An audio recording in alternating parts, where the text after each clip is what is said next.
She declared, "I only date men who can keep up with me." I smiled. Then, go ahead.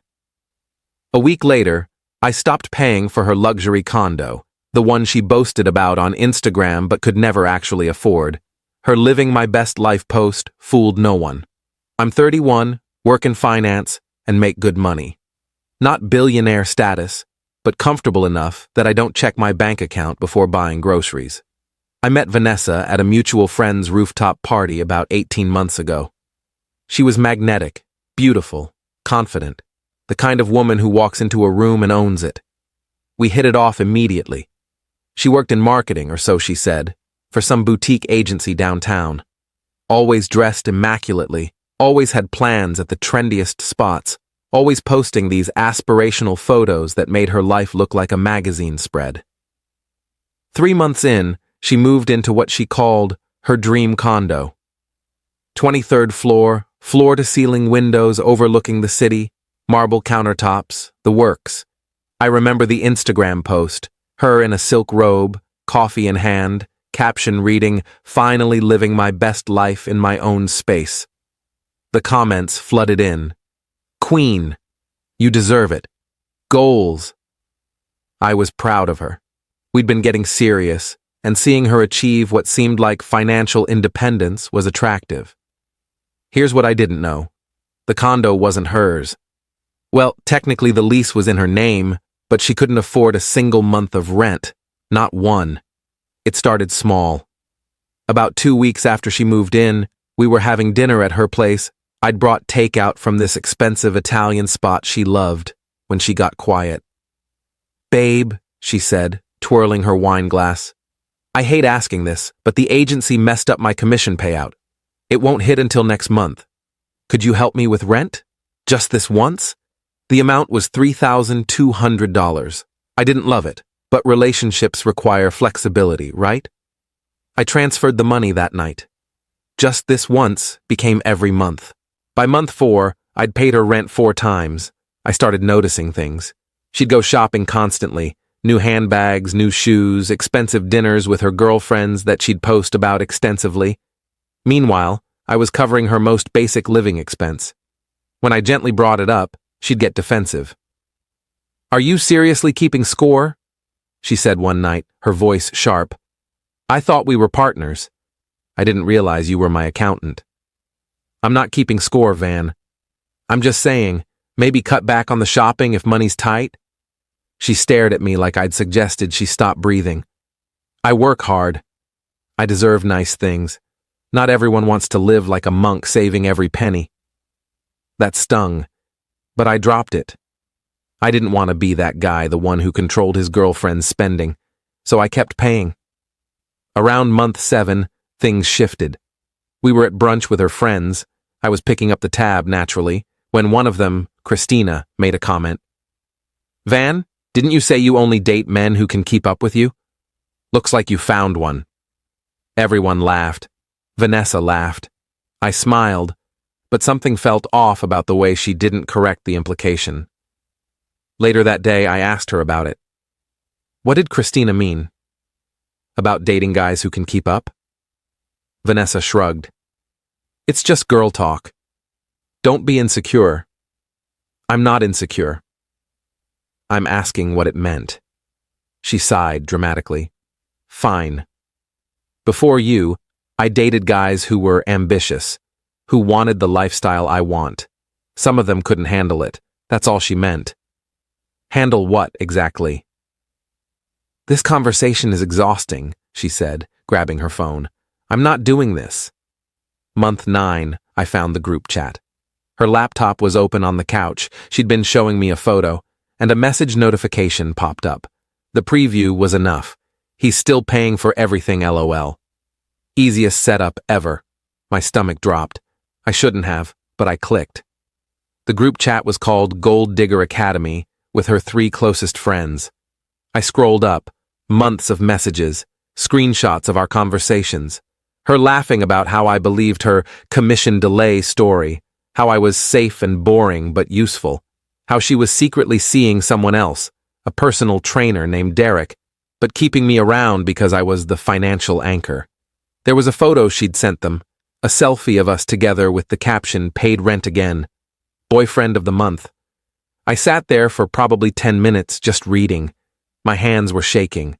The most recent message, from 2 days prior, "I only date men who can keep up with me," is my new line.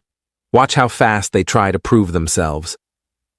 When Vanessa came back from the bathroom, I was still holding her laptop. She saw my face and knew immediately. "Babe, don't." My voice came out calmer than I felt. I read it. All of it. She tried the defensive route first. "You went through my private messages? That's a huge violation. You've been using me for rent for 9 months while sleeping with someone else and mocking me to your friends." Her face cycled through several expressions: shock, anger, then calculation. Finally, she landed on tears. "I can explain. Those messages, they're taken out of context. We joke around, it doesn't mean. There's a guy named Derek." She froze. "Tell me I'm wrong," I said. She couldn't. "Then go ahead," I said, standing up. "Keep up with yourself." I walked out, blocked her number in the elevator, drove home and immediately called the management company of her building. I'd been listed as an authorized payer on her account. I removed my payment information and notified them I would no longer be covering any expenses. The fallout was immediate. Update 1: Vanessa called me from 3 different numbers over the next 2 days. I didn't answer. She showed up at my apartment building, but I refused to let her up. Through the intercom, all I said was, "Find someone else who can keep up." Day 4, she left a voicemail. She was crying, saying Derek had ghosted her the moment she told him she needed help with rent. Apparently, his entrepreneurial lifestyle didn't include actual money, just gym equipment and protein shakes. The irony. Day 7, her Instagram went private. A mutual friend told me she'd posted some cryptic story about fake people and learning who's real before locking everything down. Day 10, I got a message request on Instagram from Christina, the brunch friend. "Hey, I know this is random, but I wanted to apologize. I didn't know the extent of what she was doing. She told us you guys had an arrangement. If I'd known she was lying and using you like that, I would have said something. That group chat was toxic and I left it. Just wanted you to know not everyone was okay with it." I appreciated that, honestly. Replied with a simple, "Thanks for reaching out." Update 2 week 3, the real collapse happened. Vanessa's marketing agency had apparently been a lie too, or at least mostly a lie. She did some freelance social media consulting, but nothing close to what she'd claimed. Without my rent money, she couldn't make her next payment. I heard through the grapevine she tried hitting up other guys she'd dated before me. None of them helped. She got evicted after 2 months of non-payment. The condo she'd built her entire online persona around. Gone. The Living My Best Life post was still up, though, which made it even more pathetic. People who knew the truth started commenting things like, "How's that dream condo?" before she turned off comments entirely. She moved back in with her parents, about 45 minutes outside the city. Her Instagram became a ghost town. Rare posts, no more designer bags or rooftop brunches, just sad quotes about betrayal and growth. Derek, the personal trainer, apparently started dating one of her friends from the group chat. Vanessa lost her mind over it, according to mutual sources. Burned that entire friend group to the ground with accusations and drama. Christina sent me a message. "You dodged a nuke, not a bullet." Update 3. 2 months after the eviction, I got an unexpected call. Not from Vanessa, but from her mother. I almost didn't answer, but curiosity got the better of me. "Hello? Is this him? The finance guy?" Her voice was tired, defeated. "This is he." "Mrs. Morrison? I need you to understand something," she said, not even acknowledging my question. "My daughter is in therapy now. Real therapy. She's been diagnosed with some things, shopping addiction, validation-seeking behaviors. The therapist says it stems from, well, that doesn't matter. What matters is she's getting help. I didn't know what to say. That's good? She owes you money. I know that. We're working on a payment plan. I found all the receipts, the bank transfers, $28,800 over 9 months. The exact number hit differently hearing it out loud.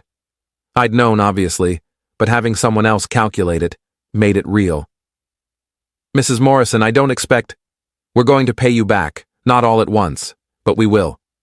I raised her better than this. I don't know where I went wrong, but I'm not letting her run from this.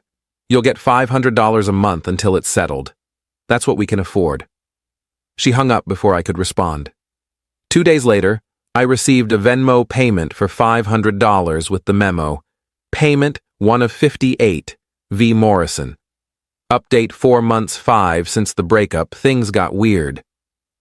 Vanessa created a new Instagram account, not private this time, but completely different.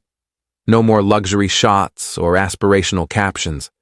Instead, it was this brutally honest documentation of her recovery journey. Posts about living with her parents at 29, working retail at a local boutique, going to therapy twice a week, selling her designer bags to pay back debts.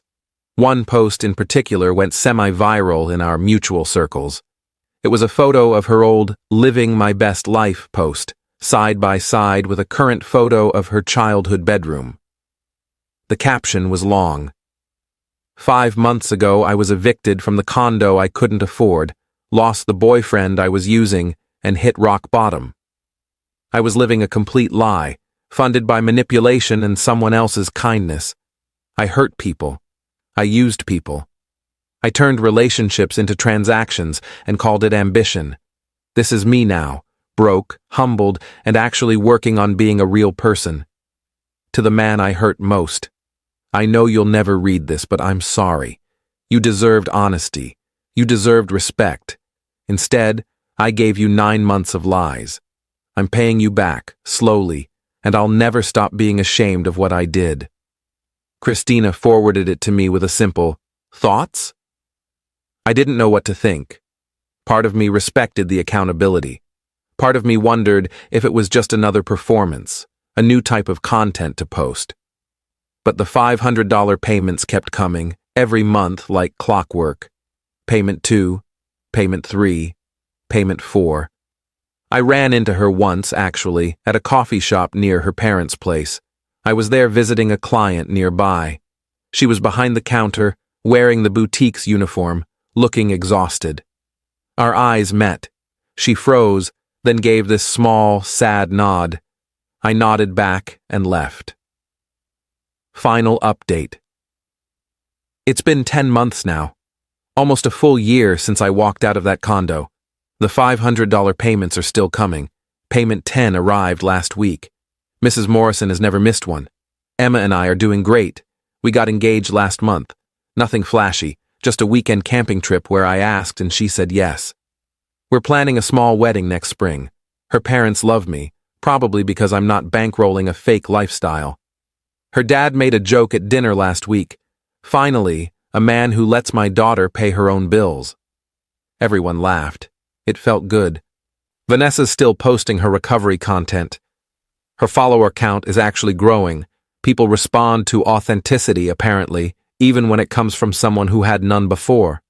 She got promoted to assistant manager at the boutique, still living with her parents, but saving money now. Real money, from real work. I did something last month that surprised even me. I replied to one of her Instagram stories, the first contact I'd initiated since leaving. She'd posted about making her 10th payment and how she had 48 more to go. My message was simple. You don't have to keep posting about this. The payments are enough. She responded an hour later. I know, but I need people to know what I did, what it cost, not for sympathy, for accountability. Thank you for that night, by the way, for walking away.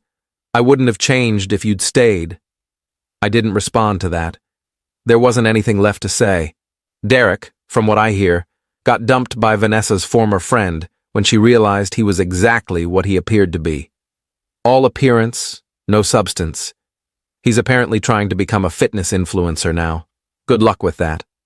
Christina and I actually became friends, real friends. She introduced me to Emma, actually. They teach at the same school. Small world.